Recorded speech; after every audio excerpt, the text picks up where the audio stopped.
शेतकरी मित्रांनो, तुम्हाला जर तैवान पिंग या व्हरायटीच्या झाडाला या असे ब्रँचेस जर काढायचे असतील तर त्याच्यासाठी सुरुवातीपासून काय करावं हे मी या व्हिडिओच्या माध्यमातून थोडक्यात सांगण्याचा प्रयत्न करीत आहे.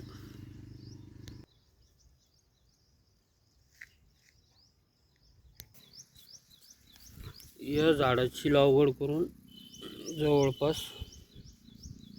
4 ते 5 दिवस झालेले आहे. याचा असा शेंडा कट करून घ्या.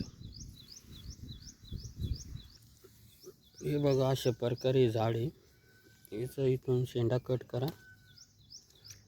इथून शेंडा केला हे बघा, याच्या ब्रँचेस निघणं चालू होऊन जातील. हे बघा, अशा प्रकारे एकतर झाड पण झुकणार नाही आणि लगेच आपल्याला ब्रँचेस मिळतील.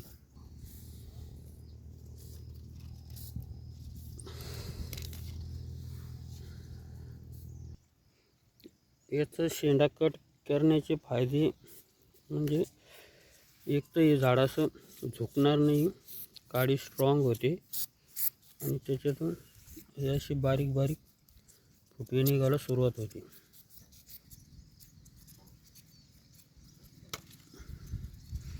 असे फुलं विला असले की तो कट करून टाकायचे.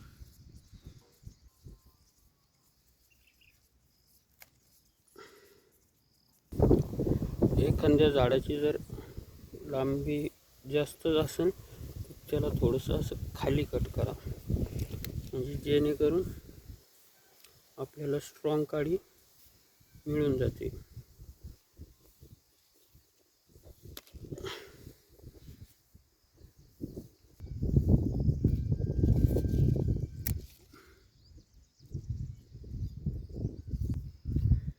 त्या पद्धतीत जर शेंडे कट केले तर लगेच 15 दिवसांनी असे स्ट्रॉंग फुटवे निघायला सुरुवात होते. इथून मी कट केलेलं आहे. पहिलं अजून झाडं दाखवतो मी.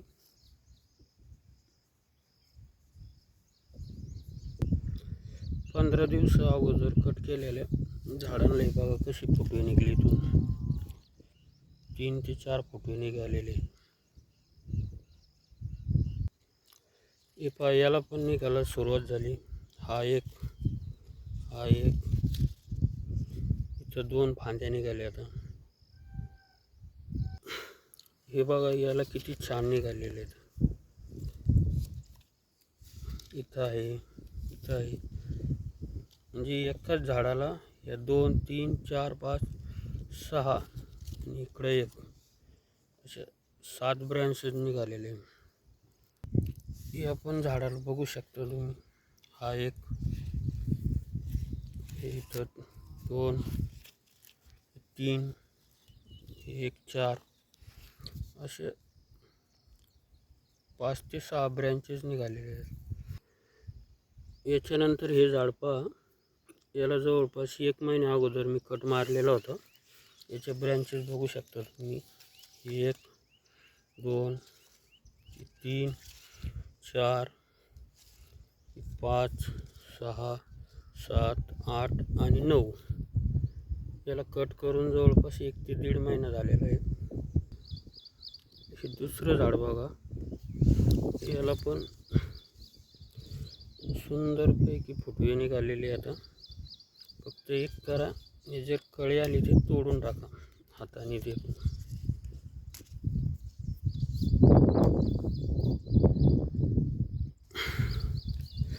बघा, याला इथं कट मारला तर ही एक ब्रँच निघाली, ही एक ब्रँचेस, ही एक. ते फुलं आले, ते फुलं आपल्याला काढणं आहे.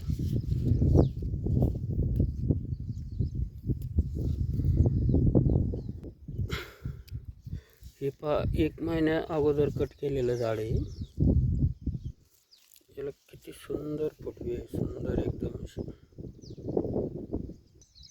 हे बघा मित्रांनो, तुम्ही बघू शकता याला आलेले फुटवे. हे बघा, फक्त एकच करणं आहे, तैवान पिंग या व्हरायटीला खूपच कळ्या लागतात.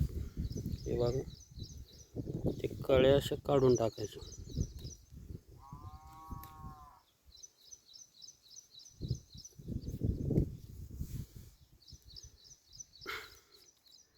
हे पहा, तुम्ही बघू शकता, त्याला पण भारी फुटवे आलेले आहे झाडाला पण.